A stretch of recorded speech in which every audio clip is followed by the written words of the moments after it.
scrambling around to come up with some stack for you guys, and then Tom got delayed in Traverse City traffic. But he's here now, so I'm not gonna talk at all, I'm just gonna hand it over to him. I'm John Spedicek, I am the president of ESLA now, and I've known Tom for a couple of years now. He's the project manager for the Rugg Pond Dam removal. He's with the Conservation Resource Alliance, a very dedicated professional who knows rivers, river restoration. He's got a big background in that, so he's the perfect person to talk about this one. So I'm just going to hand it over to Tom.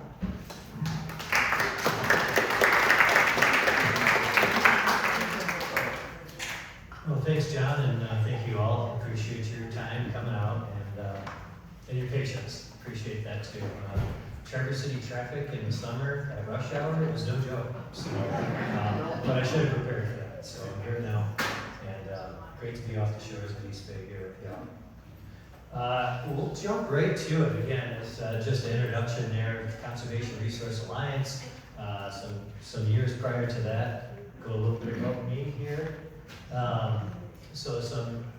Been in the field of conservation for the past 20 years or so. A couple of years with, going on a couple of years with Conservation Resource Alliance, and prior to that was with the Grand Traverse Conservation District for a decade. So with them, that was a part of the Borden Nottoway dam removal projects. So we worked hand in hand with Conservation Resource Alliance at the time, and the Conservation District's role in those projects were overseeing management of the land. So for each of them, for the Boardman Dam, for the Brown Bridge Dam removal, Boardman Dam removal, and the Sagan Dam removal, which is still to this day considered the largest dam removal project in Michigan's history. With that, I'm just going to keep on rolling. A little bit about CRA, just to give ourselves a go. For those of you that aren't aware of Conservation Resource Alliance, it's a small but mighty team of 14 staff, and we cover basically the northwestern watersheds of the lower mid. So primarily Lake Michigan watersheds, goes all the way down from south of Ludington, Pure Marquette, and we work on that a little bit south of there, all the way on up to the Maple River, which is actually our only watershed that we work with our partner organization there, Huron Pines to the east on the Lake Huron watershed. Feeding up the Maple River, flows into the Sheboygan watershed. And we'll keep on going, just a brief bit there talking about what we do. Basically geared towards streams, watersheds, right? That's our primary focus. And we do have partners in crime on that, but stream road crossings, work with the road commissions in a lot of different ways, as we'll get to here. We also have a road crossing, a part of this project with the Rugg Pond Dam removal too. But dam removals, erosion habitat enhancements, fish habitat projects, and then even getting into wetland restorations. We also have another part of our program is geared towards wildlife, which is cut the trees and getting plants in the ground. Works hand in hand on the riparian corridors. We'll be looking at every bit of that going towards the Rugg Pond restoration as well. Getting into just some characteristics, this is just a broad overview of what we'll be looking at. Some watershed characteristics, a little bit of Rugg Pond Dam history, and I think what most of you are here for is getting into the beef of the engineering design piece, which is just started. So I don't want to get you too excited for it, but I'll let you know of where we're at this point in time.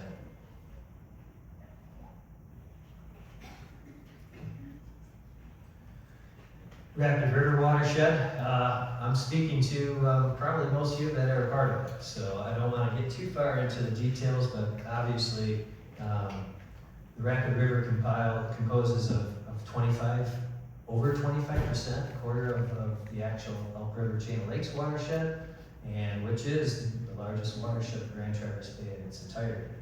It's the longest and fastest flowing river of the Chain of Lakes. It actually, as you can, goes through a lot of undeveloped forest and flows into the Torch River at its outlet.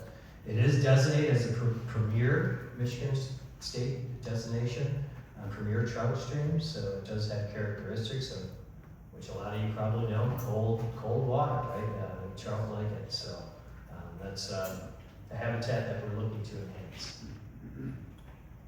There's just another image of the actual size of the Elk Rapids watershed itself, which is mostly compiled, again, of the Rapid River that reaches back. I'm going to keep this moving quickly. As much as I love geomorph, this is a big piece of my ends, but I do want to recognize it because it is what gives it that cold water, right? We've got a lot of glacial deposits in this region. Also gives it that fast channel flow, the deep valley. That's a lot of those characteristics that go with it. But you got those Kalkaska sand deposits from the outwash plains, and with that, we've got a lot of great water that filtrates through groundstream water into the streams. So, reasoning to be a good premier trout stream. Also want to give recognitions to the peoples before. We got the Anishinaabe's peoples. They've been, since the glacial retreats, been going through the lands, and then also to move on, just a little recognition of the European settlements, right? 1850s is when the early dams were being put into place for that we're seeing right around now. So, but I think this one's a good demonstration looking at these old survey plat maps. Kind of just shows you how much things have developed in about a 75-year span, right? And also, I really appreciate these old glow maps, plat maps, because a lot of it was just handwritten, right? You know, that's something that always fascinates me. I definitely am a map person, but it is neat to point out a couple of few features to it. You know, you do have, which they call Ground Lake in this one, but in Skegemog there, you do have some channel islands there at the mouth of the Torch River. I think that's kind of a neat component, and then you see how the Rapid River flows into it. But it shows you how partial things become. Obviously, Rapid City was a lot of historic pieces to that, and Antrim County here. And then getting into some of the industrial influences. Obviously, it was growing cities at the time. We're all aware of the amount of, it was the logging boom, right? The logging era. So a lot of these waterways were all funneled down as corridors for that wood. So a lot of what we do with CRA now is actually getting wood back into the system. It's actually bringing wood back. So finding out on how the habitat comes to that, and all ends of it. And this is great because we're basically at the location, Elk Rapids Dam. Again, just a little bit of tidbits for your history of what you may not realize, or maybe you already do know. But looking again at the 1850s, the original sawmill, we had 1890, 1810 is when electric power started generating, and with that, we saw the rise in the levels for Elk and Skegemog lakes, and approximately, to what today is approximately 10 feet. So right here, we're at our elevation. Lake Michigan elevations are 578 feet in elevation, roughly, in that marker. So we're probably sitting at about 580. And as you go up towards just above the dam levels there, you get up to the 590 level. And just want to keep that in mind. Of course, you do have the references. So you do have some altered water levels above the dam that actually, this is a question that's been generated, so I do want to point that out. But they actually have water levels that are influenced from the Elk Rapids Dam that reach all the way back on the Torch River to about the Torch Lake outlet is where that area of influence goes. And it actually goes up the Rapid River to beyond Arlo Bridge. So a lot of folks, obviously that's a depositional area, it's kind of a natural river delta, but we also do have an artificial water level at that point. So rather than an artificial one, let's call it a man-altered water level at that point. But that's Just want to point that out because that is a question that I have been receiving for water levels and how they might change on the Rapid River. And as far as water levels regarding towards Rugg, that's not to influence any of the water levels lower beneath that.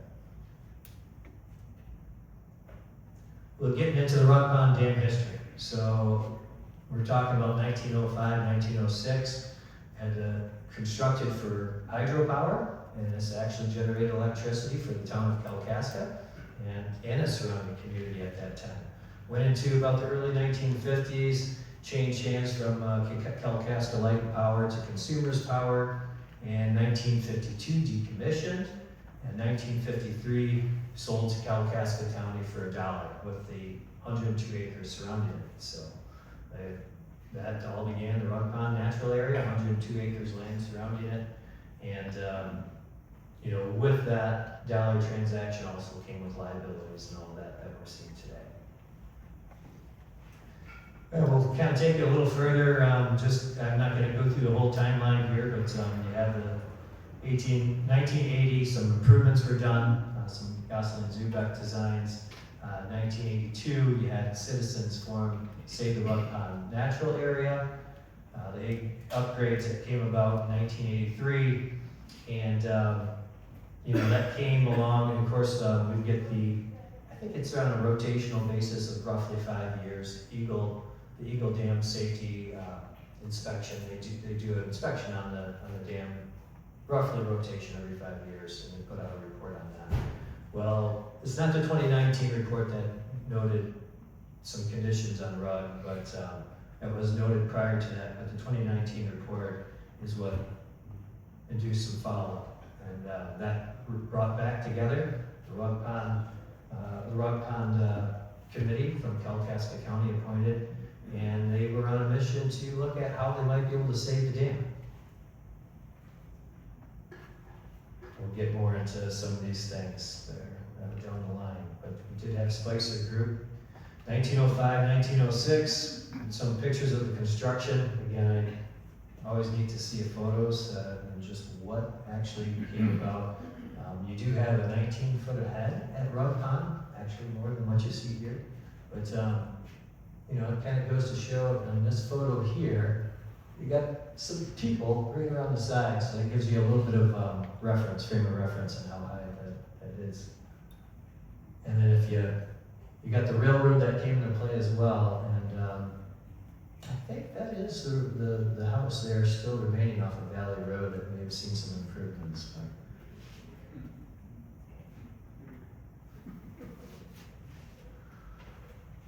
this is a survey that was put together as to the fisheries there, and this is just to denote some of the depths that were noted at that time. Basically, 2 feet at the upper end of the impoundment where the Little Rapid and Rapid River came into play, and 8 to 14 feet throughout most of the pond at that time. 19-foot hole they speak of, which was likely by the spillways. 2022, Spicer Group did a survey looking at some different pieces of the pond there too. Basically 1 foot at the upper end of the impoundment where the Rapid and Little Rapid Rivers come in, and you have 2 to 5 feet of depth throughout the most of the pond, with the 1 hole remaining around the spillways there. So that's about a 12-foot depth. We do have some more recent bathymetric data that came out this spring, but that hasn't been generated yet. So a little bit of what Rugg Pond Dam is: 685 feet, 24 feet in height, and that's where that 90 feet ahead comes into play. Approximate acreage on the pond is 20 acres. That's an approximate, as of course that varies with different levels of it. And we're seeing the pond filled in. That's we'll get into some of the Spicer's Group's analysis there too. But with that fill in of sediment, it's no longer the habitat that it once was.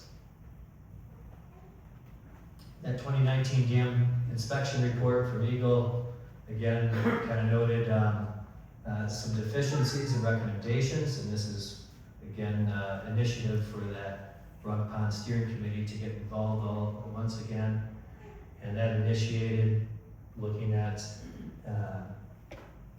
Dam repairs, this is where it went to Spicer Group, and their response to it was looking for dam repair, dredge impoundment, look at park amenities, and again, with that original goal to save the dam. Considerations, the liabilities, potential fines that may occur. Engineering review, the Spicer Group was hired in 2022 roughly. They finished up their evaluations, 2023 report put together in 2024. And this is just some of the data that they accumulated: sediment sampling, topographic survey, the geotechnical analysis of things. So, but this is where, and it was an alternatives analysis. So this is where we got our cost comparisons on the different options that were considered at the time. Some of the estimates that they came up with, you have basically a storage capacity of 250,000 cubic yards of storage capacity within it, and currently they estimate 210,000 cubic yards. I shouldn't say currently because that estimate has changed a brief bit, but what Spicer Group estimated was 210,000 cubic yards of sediment that's now within that pond. More recent estimates actually estimate at 214, but we're going in those same directions there. With that, dredging is a difficult feat, right? Dredging is a consistent, it's a consistent maintenance need. So it's not just a one-time deal, dredge the pond and things are fixed and repaired. There are also other ends with the dam berm that needed to be repaired. So and they estimate an average rate of sedimentation at 2,700 tons a year, 1,800 cubic feet. And with that, you're looking at before the pond fills in 2040, roughly 2040. So less than 20 years for that pond to fill in if nothing was done to it. The four alternatives that were considered part of that alternatives analysis, you had dam embankment, spillway improvements, looked at dredging and impoundment, the drawdown with dredging, that was lowering, without dredging, that was lowering the impoundment to meet safety levels, but then you don't have much of a pond left because of that. Dam embankment, spillway improvements without dredging, didn't address the deficiencies that were part of the Eagle review, and lastly, dam and spillway removal and restoring the river bed. 2024, after some public review, this speaks to some of the cost comparison. Certainly can get anyone this material if there's an additional interest out there. Grab my card, grab my email, but happy to provide any of this information too. But it gets into the prices. Really, the feasibility, the options became dam removal. There wasn't a whole lot of other options at the time. So this shows you just a bit of the sedimentation from the main stem of the rapid, just from the aerial view on that accumulation. Roughly 120 years of accumulation here, right? And since 1904, 1905, 1906. And this is just a brief drawing of how dam effects on rivers in general. They impound the sediment, you get more evaporation, temperature rises, being that it's not a flowing river anymore. Debris is blocked, you get actually lack of sediment and debris moved downstream from there. A lot of times they call it sediment starved on the system outside of the downstream of dam removal. But just to speak to some of the pieces a part of that. And also an increase in accumulation of contaminants too. And that's something I didn't know, it might have been in there before, but Collect did some Great Lakes Environmental Center did some sediment analysis there shortly, I want to say 2020 that was, and this was basically right after the 2019 inspection. And so we have 11 sediment samples already previously taken from 2020, which do show some higher levels of arsenic and things and contaminants. So a big question on what to do as we go next, as we get into, is what can we do with that sediment? Can we put it on the site? Not all of this 214,000 cubic yards needs to be moved, but when we do start to look at river restoration pieces, it's determining what we can do with any of that excavated material. And those are pieces we'll get to in the design process here, but that's where we're at now, right? So we're going to need to do some more sediment sampling. Some of the ecological benefits with river restoration in itself, it brings back that connectivity. Fish can relocate to, up and from. Oh, there must be a timer there. Relocates, and this actually connects 21.6 miles of upstream habitat.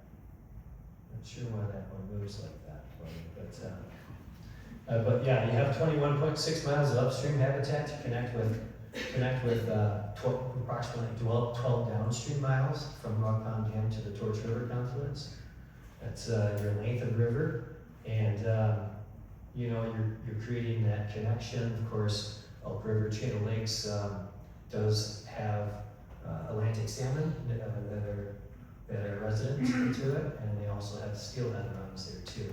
So that'll accommodate greater spawning habitat to be able to get beyond the dam once it is removed to that 21.6 miles of increased habitat. This is just an image depicting some of the life within a natural system within a river, some of the gravel beds. Of course, you got your stoneflies, but it's that interconnected web. You have the amphibians to the reptiles, to the brook trout and other trout, cold water species, and of course the mackerel and vertebrates. Getting into the engineering design phase. So that's my brief background, but this is where we're at here now. We actually solicited, in 2025, solicited the request for qualifications and proposals. Of that, we had 5 qualified teams of engineers, not just one engineer team, but actual teams. And it was a thorough selection process. We went, of course, this is with Elk-Skegemog County, part of the partners that were involved in the Conservation District, representative there too, and even repairing landowner, that was a part of that process there too. So through that, we came up with Interfluve as the lead engineering team, and with them they have Whiteman. That's another engineering component to their infrastructure related ends. They'll be looking at the Hanson Road stream crossing and the geotechnical aspects. Heimlich Consulting is the historical consultant of the group, and Materials Testing Consulting is the one on the ground doing some of the geotechnical coring and things. Much of this work got underway here soon as spring hit. We had that, basically the signing of the agreements with the engineering team took place in 2026. Here in January, jumped right to it. I think everyone was itching after 2025, getting through that process, everyone was itching ready to go. So they got their historical review, got all the review of Spicer's reports at the time, got some Zubek reports of the dam improvements, and then looking back at all the historical ends of it. That came into April, May here, and that was to kick off to our survey field season here, which we are still a part of. Lots of it did commence there in May, and we'll get into some more of that work here ahead, but looking at bathymetric, looking at stream profiles, up and downstream of the river, looking at depth of refusals, we'll keep on going here because there's some of that ahead. So, but just to give you a little bit of that timeline, that survey is expected to continue throughout 2026 here. We have more sediment sampling, as I noted a bit prior, and the sediment sampling piece will dictate on how the process will run for the sediment management plan thereafter. Sediment sampling is expected this fall. We're actually working communications with Eagle and those ends even in mix there today on getting the meeting started to determine how many samples, where to sample, all those pieces that are part of the puzzle. That'll go through 2026, and then 2027 we'll begin to look at some of the options analysis into the play. Hanson Road crossing, again, just wanted to mention this. This is on the upper reaches of the impoundment on the Little Rapid River. It's an undersized culvert at that spot already. If you look upstream of that, you'll see quite a wide, lots of sediment. There's probably a foot or two of depth of sediment upstream of the Hanson Road crossing too, just from that deposition throughout the time. And so with that, as the dam gets removed, that river is going to be channeling upwards, and they're going to figure with the engineering components, they'll be figuring out those measurements on height of water levels are going to be changing. So figuring out exactly where that water level will be at, will be enlarging and crossing. Good possibility timber crossing. I'm going to let the engineers speak more to those ends though when they get to those designs. More on the design ends should be coming out by the end of the season here. This is just noting some of the survey points collected, but kind of showing that due diligence of all sorts of different surveys. We have all throughout the impoundment, and some of it relating to death or refusal, some of it the geocoring. I just wanted to show you some of the GPS reference survey points upstream and downstream. The geotechnical investigation, I think this might have been early June actually. We got into basically doing soil borings at 50 feet in depth. This is on the Rugg Pond Dam impoundment and also at the Hanson Road stream crossing. Looking at bearing capacity, stability, all those pieces. Bathymetric survey, this put on basically like a depth finder, right?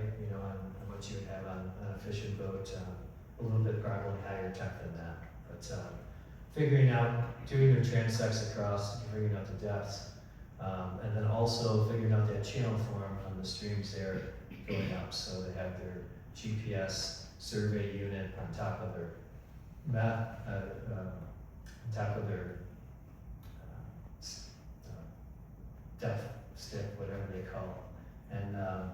And that's just basically recording it at each point, and they'll go from top of bank, slope of the bank, all the way through the channel cross section, and that's to give you that channel profile that you'll see when they pull it all up into the designs.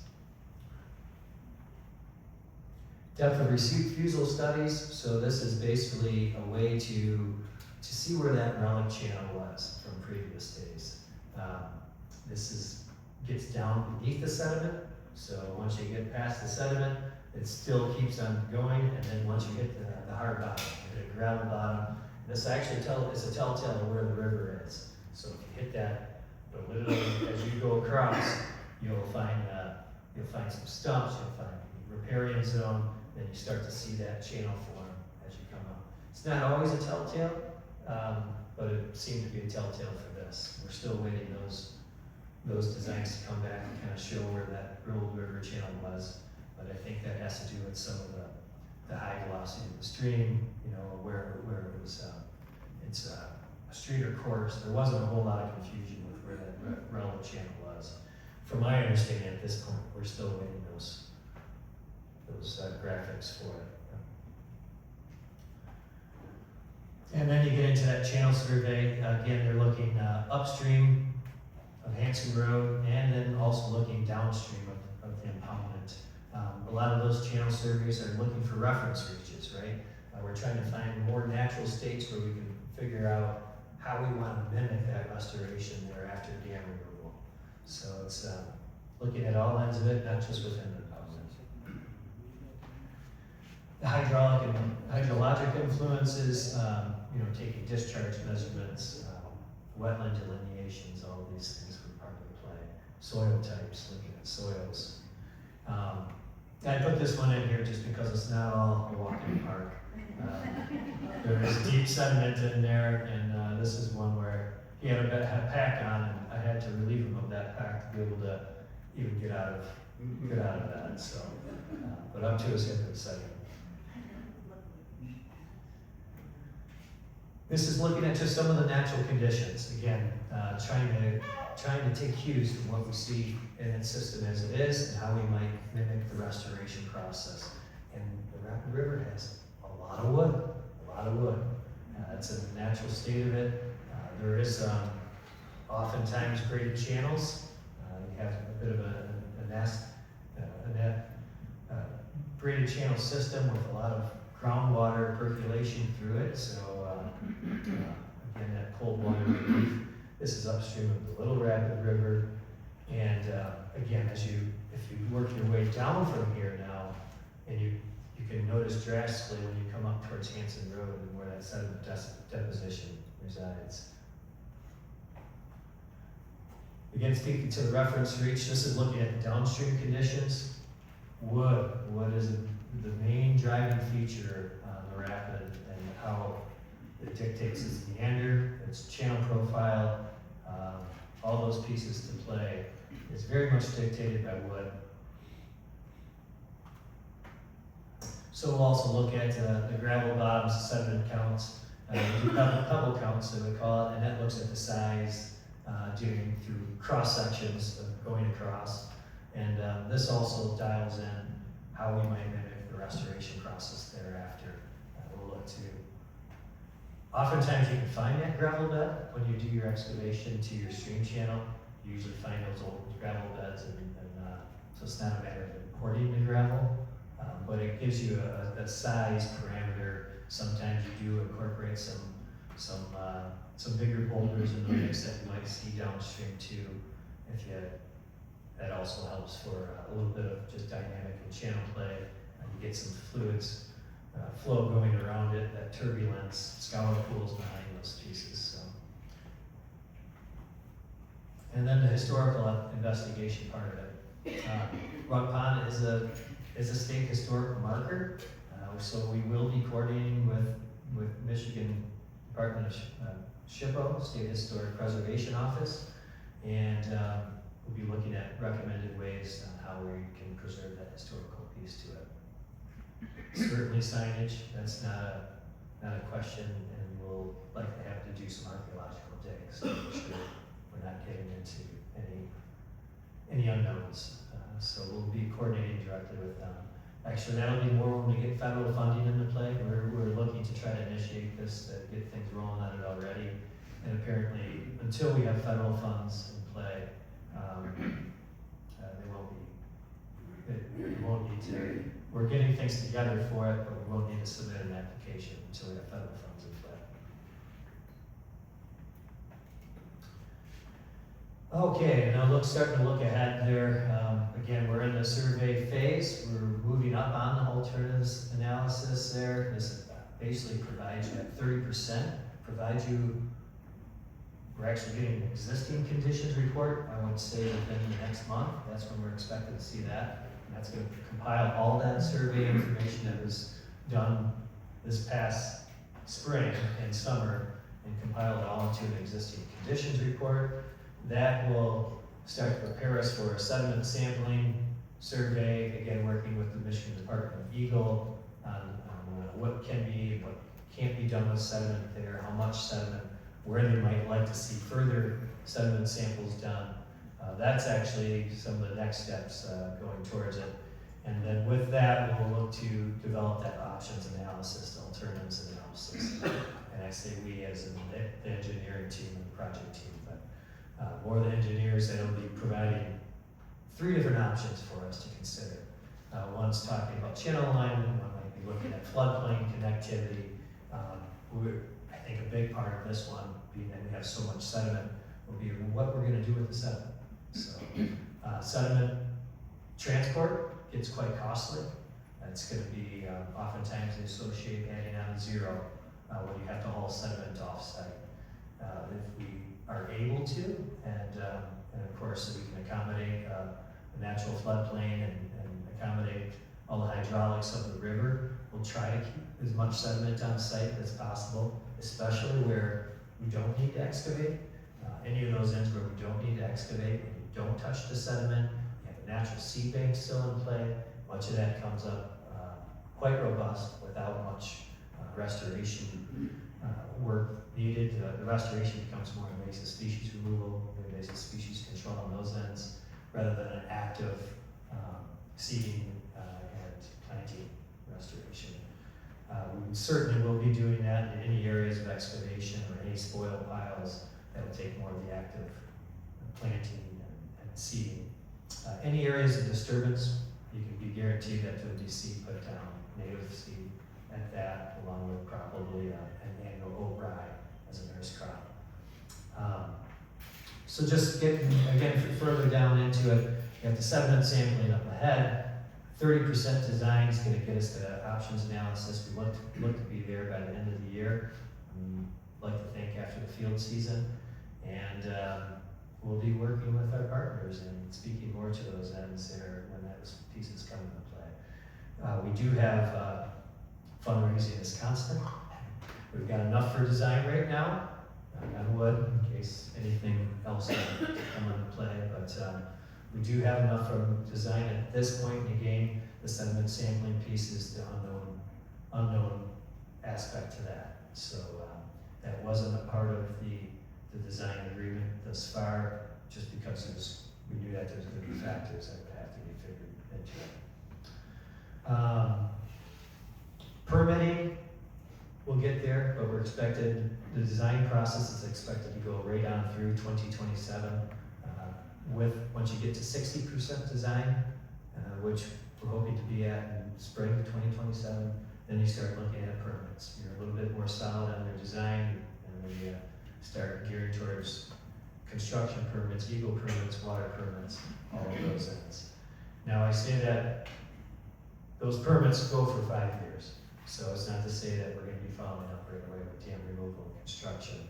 I think obviously the design process will go through 2027, and that fundraising piece, which could be, we might be looking at a 5 million, we might be looking at a 10 million, more to tell on that when we see what kind of sediment needs to be moved. But that's the floating marker right now that we're going to have to be fundraising for. So that's going to involve continued outreach, obviously all through this, and this is where we very much appreciate ESLA and helping facilitate that outreach. Also, we have a public visioning session coming up. That'll be at the Coliseum, September 24th, 5 to 8 p.m. We will put it on our website. We literally just got recent approvals on moving that forward, so that's it's not on the website yet, but we'll link it to our website. Feel free to share it. It'll be at the Coliseum, September 24th, 5 to 8 p.m. And I'll pass that along when we get that set up. So, but you're first to hear. The permitting needs, again, going over some of that. Eagles, working on the different wetland assessments. The State Historic Preservation Office, NEPA compliance, that'll come into play again with federal funding, and county soil erosion sedimentation control permits. So. NEPA is looking at endangered species, any sort of endangered or threatened type of species, making sure that we're being aware of those pieces. Just some pictures I want to throw you through here too, and if you have more poster boards up here, if I was a bit more on time, I was hoping to have some time to be able to go through some of that with you too, and feel free to flip through some of it, but I do have some pictures on the screen as well. This is bordering of the dewatering of the Boardman Pond impoundment.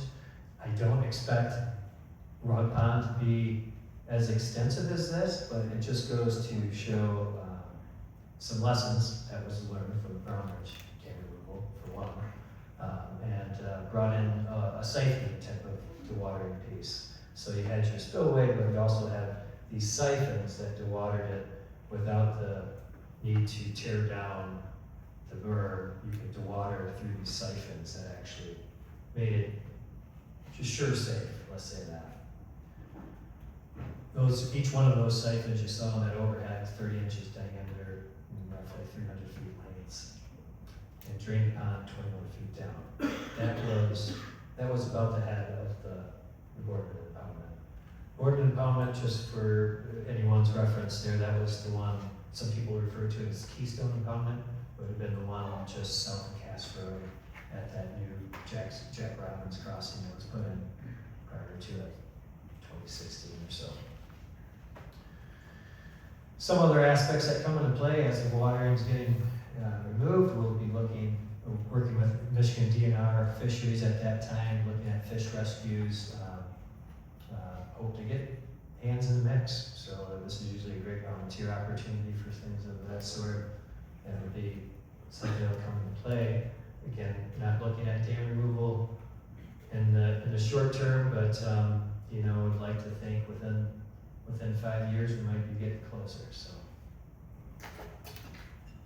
water quality and sediment management piece. I know sediment is, again, this is probably priority number one on the list out here. There's 214,000 cubic yards again, and how to manage that, how to mitigate any downstream migration of sediment during the project. That's all going to be, it's on high alert for our engineers to be paying close attention to those ends. But this is just a graphic that depicts some of those more, they have active and then passive ways of doing sediment management, but this is one way of having sediment traps, and sometimes they'll be putting, I wouldn't doubt we'll see several sediment traps into play that they'll continue to manage as they go, probably up near Hanson Road, for one, and likely towards the downstream of the Pine too. But other ways of ensuring sediment mitigation practices. Oftentimes they'll work the river restoration channel in the dry. They might recourse the river to a whole nother channel at that time, let the water flow through that channel so they can work within the dry channel and then shift it back over once they have the actual channel restored. So here's a little bit at some graphics that depict some of that restoration piece. There's soil encapsulated lifts there that they use for some outside banks. You see that large wood that they're placing in that upper left picture. You can expect that wood will be a major component of this restoration as well. But floodplain connectivity, that's going to be a huge factor. And again, that's another big question to bring up that I hear is flooding. Is this going to increase flooding on the Rapid River?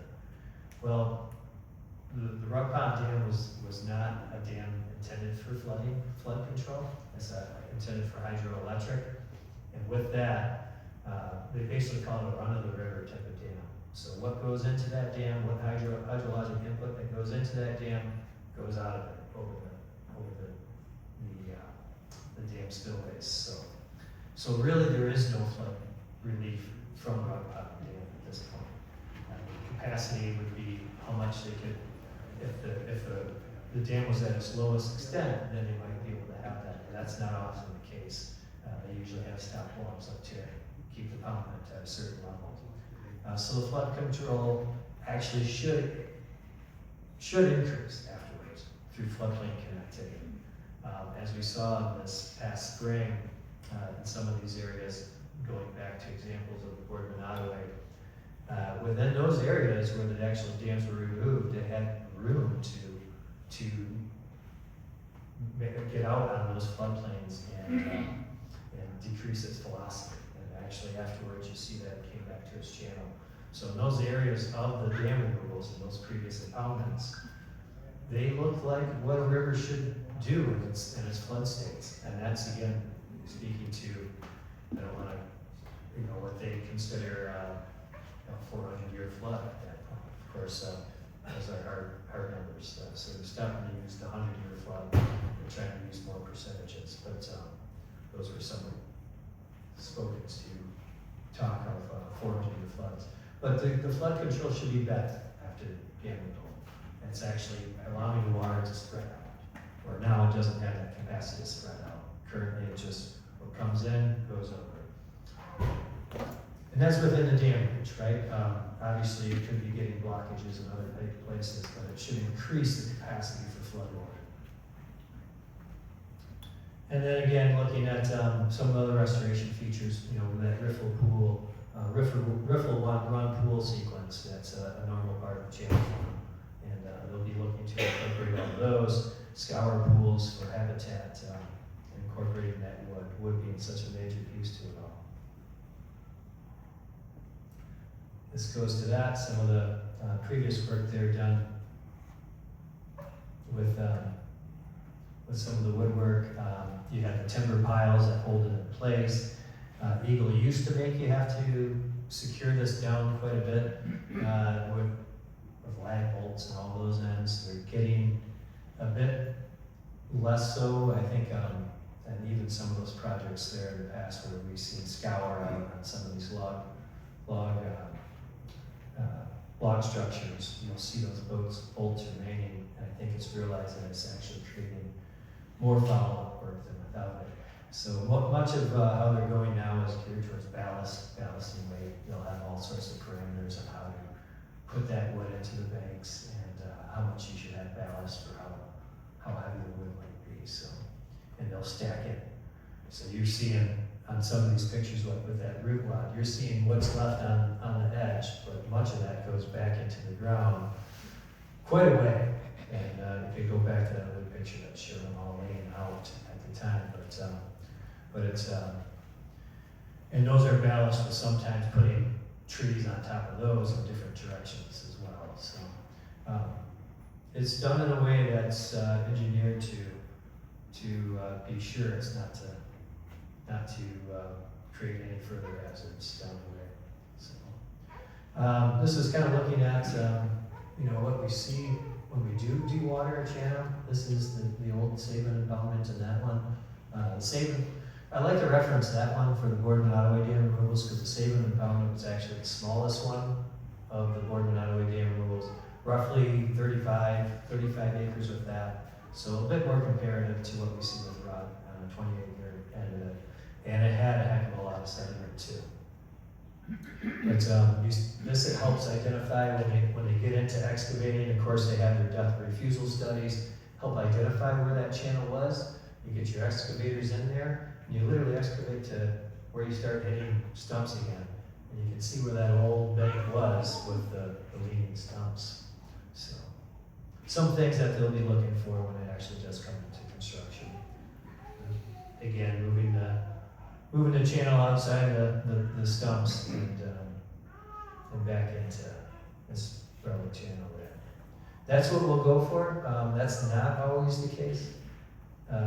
You got your sediment trap there, moving sediment there, just showing you some construction photos. But sometimes you might have infrastructure in the way, right? And this was 120. You don't always go back to that relic channel, but if you can, you will, because that was where the state relic channel was at the time. But you may have infrastructure now that wasn't considered then. You may have utilities. That's another consideration. But from what I gather, just hearing it until we see it, but it sounds like the relic channel at Rugg is well evident, and I don't think there's a whole lot of restriction, reasons to not go back to that relic channel at this point. More to tell. Tom, would you like to just take some questions now from the crowd? Yeah, let's do that. And this is just the last pictures. I'm just gonna go up to it, but a little bit of that river, the riparian waterway restored there, and getting into the restoration process. We'll be coming in with some of the plantings, and then project partners. And again, thank you all for being a part of it and helping with those communications. So, yeah, please. Yeah. Okay. Well, go ahead. You're first in front of me, so. This is a lot more complicated than I thought it was going to be. It's never simple, so. And I really impressed with the consideration with regard to the sediment. Yeah. Now, if you discover that the sediment really is not toxic, doesn't have bad stuff in it, Yeah. is there a possibility that that sediment is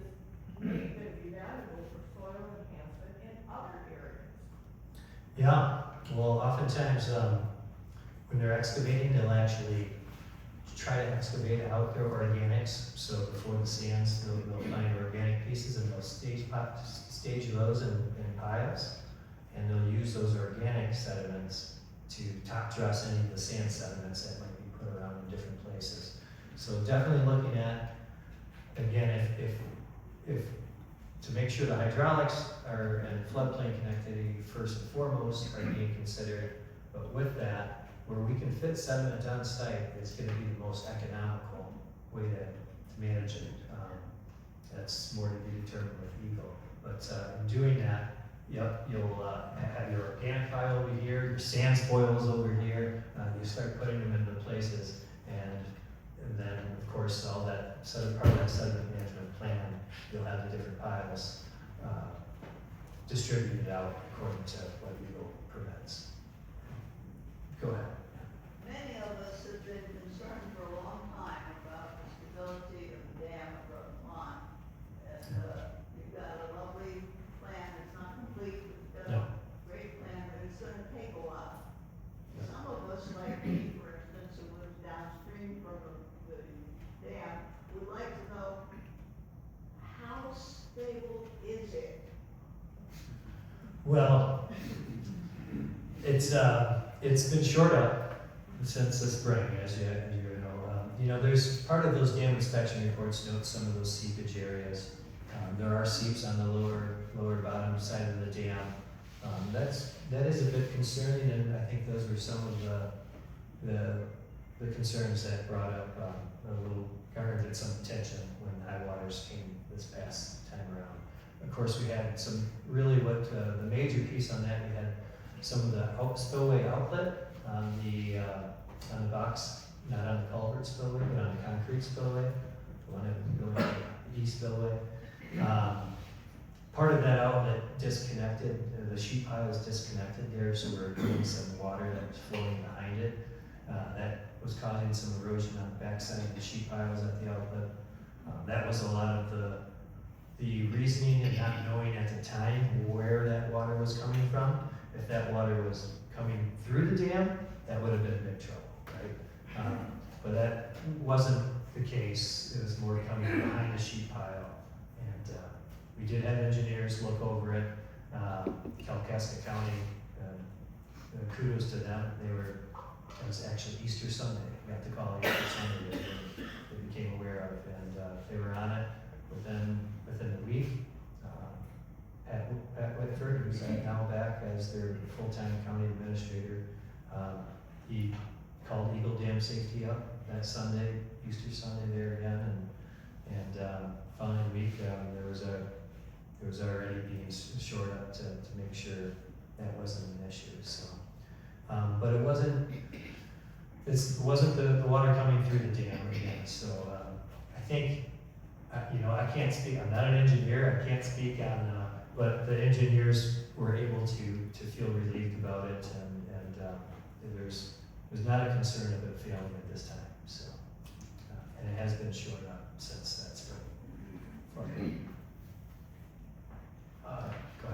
Excellent, very informative. But I'm curious, when it gets down to putting boots in the ground, you have to create a diversion for it when you're actually in the pond or siphoning out. Very. How does that go about? Yeah, very likely, and that diversion, we could do some, and we're not there on the design yet, but that is definitely an option, and whether it might be siphoning things over, but just in order to, after the dewatering process, just in order to work in the dry, right? So we're not just creating a bunch of muck and sending it downstream. Oftentimes it's beneficial to move the channel over, and they'll excavate out what they need, they'll create that channel for it as a diversion channel, open that up, start flowing water through there, and start working into it. They actually define the diversionary one, just so there's no erosion or anything? Yeah, they'll often put in some fabric, to make sure that you're not gonna be getting water coming through those ends of it. There's different means to go about, but they might dig far enough, deep enough. But yeah, it's typical that they'll divert, where they diverted it, where the river wants to go, they'll be adding some fabric and a little bit of harder, might be wrong, things, but yeah, at the time, so, yeah. Go ahead. Yeah, in the past, we've had a real concern about the invasive, pondweed Yeah. that's in that, area, and what measures can you do or use to control that pondweed to keep from filling up with the rapid and down into the Torch River and on into Skegemog? Right. There's a lot of potential for, introducing a lot of invasive material in there. How are you gonna control that? Yeah, no, and that's a great question there, and I'm glad I've got experts in the room that even can help with that there too. But we're actually working with Sam currently, looking at ways to, first of all, getting an assessment of what is out there.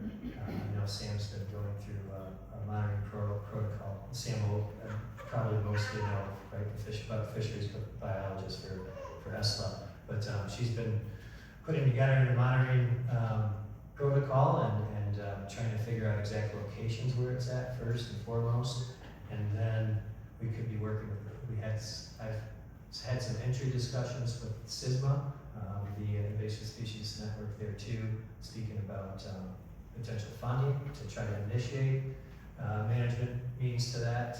And actually, I'll put that in my notes because I should probably reach out for grants coming down the way there too. But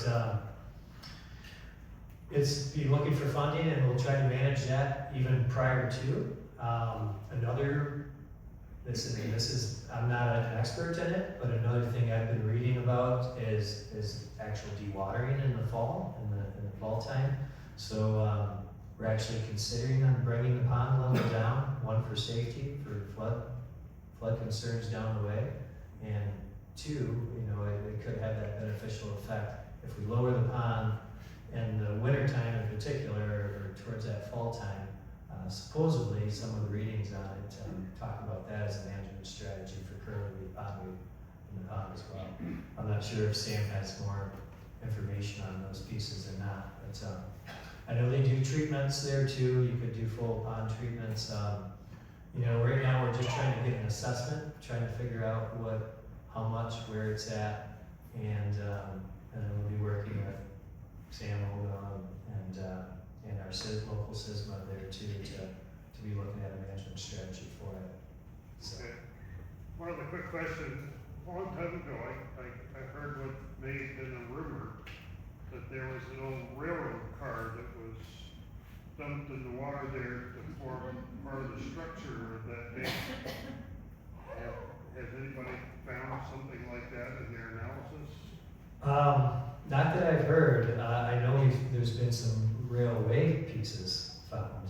I haven't seen or heard about the cart to this time. Because I wonder if that might show the death of refusal. But no, it's not uncommon to find some interesting things through that dewatering process. Of historical value and some not really of value, but Hard to get out of there. yeah, they would be. Yep. Even for sediment, even for the sediment sample, access is a big piece of that. Trying to figure out how we're going to access to do some of that sediment sampling. Of course, where there's open water and we can get through with watercraft, that's the route. But where there's not, we've got a lot of sediment to get through. So talk about marsh master, different things being looked at. Go ahead. I've heard, just a rumor though, I don't know for sure, there's some contaminants, pollutants, maybe heavy metals in that Rugg pond. Can you take care of that before you remove the dam, or what would be the plan? No, it's not anything we can take care of before we remove the dam. There was some high arsenic that was noted in the pond from those 11 samples done previously from Black. We're going to be, and those are some of the conversations we're having now with the Department of Environment, Great Lakes and Energy, Michigan Department of Eagle. But we'll be looking at we're gonna be sampling outward from there, we're gonna do some resampling in some of those locations. Leachability will be looked at, we're gonna be looking at all those parameters to it. And if,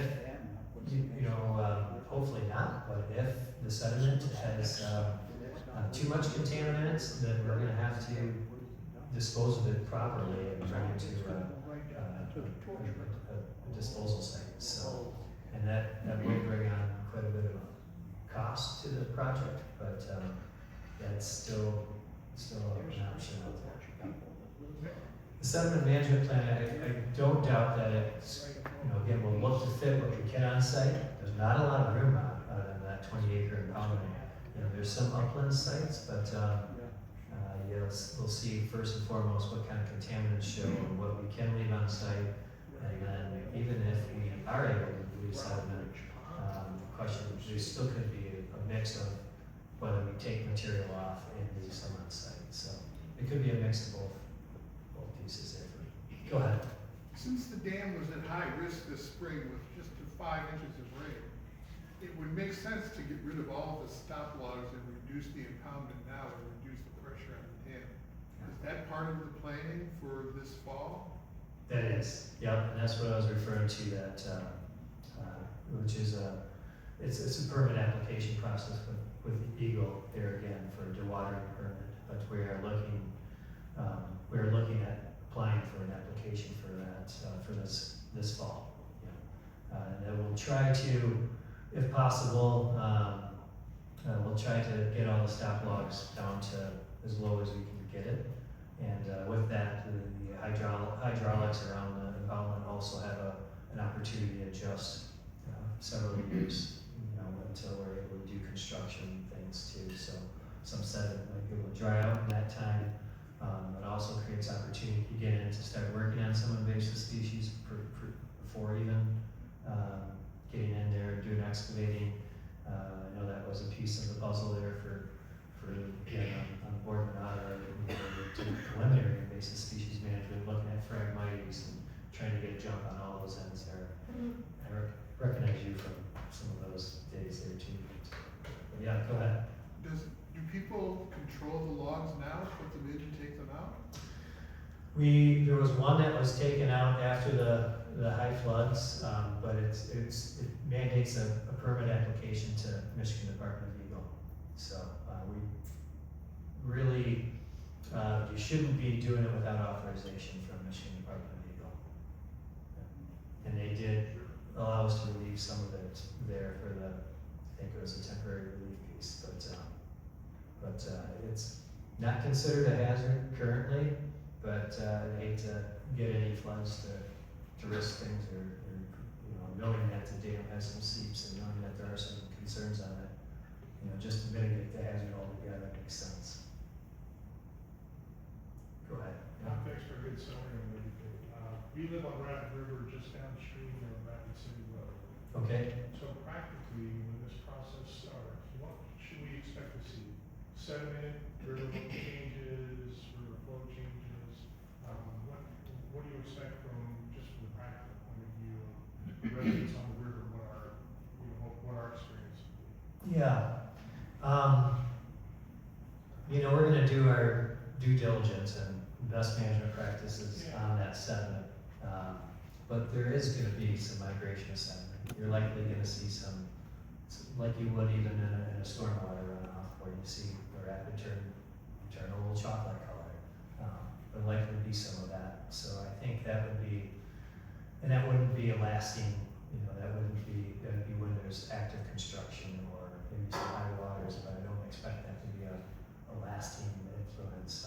How long would you expect that to last? The entire duration of construction, 6 months beyond that, a year beyond that?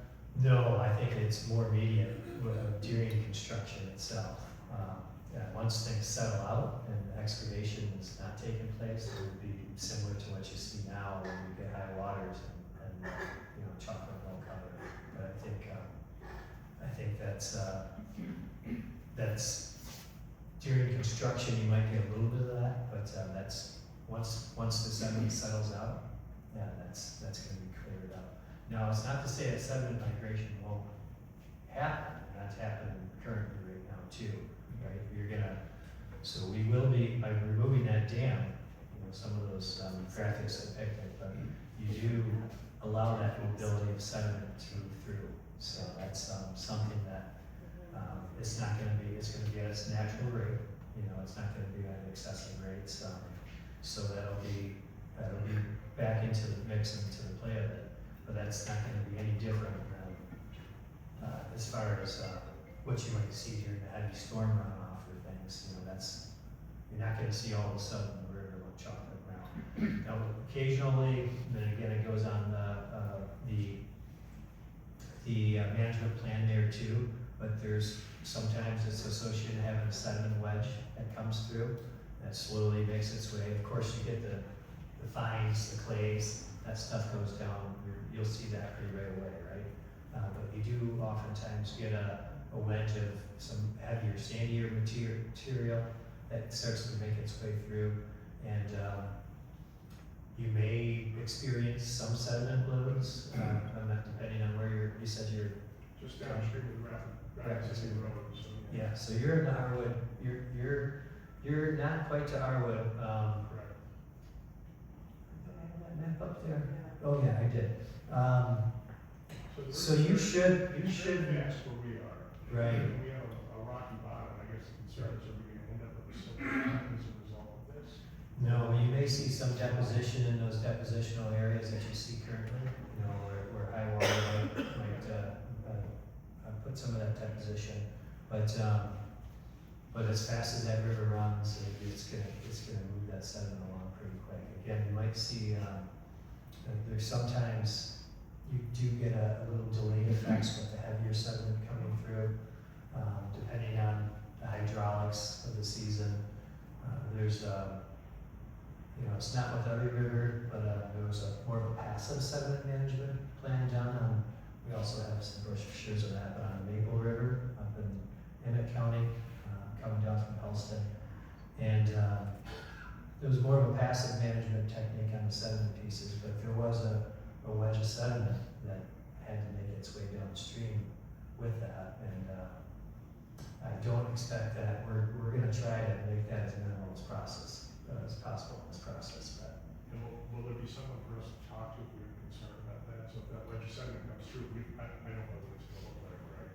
yeah, But is there somebody who can call and say, hey, is this normal or is yep. And we'll be here, and Elk-Skegemog County will be. We're not going places. The project may be done, but we're even a couple of years after the project, we'll be still facilitating restoration pieces to it. I know working again with Elk-Skegemog Conservation District, but we're still. Is Pat the person we should contact, Pat Whitford? Yeah, that would be the communication ends from Elk-Skegemog County. Yep, now that he's back in play over there, he's the main person to contact over there.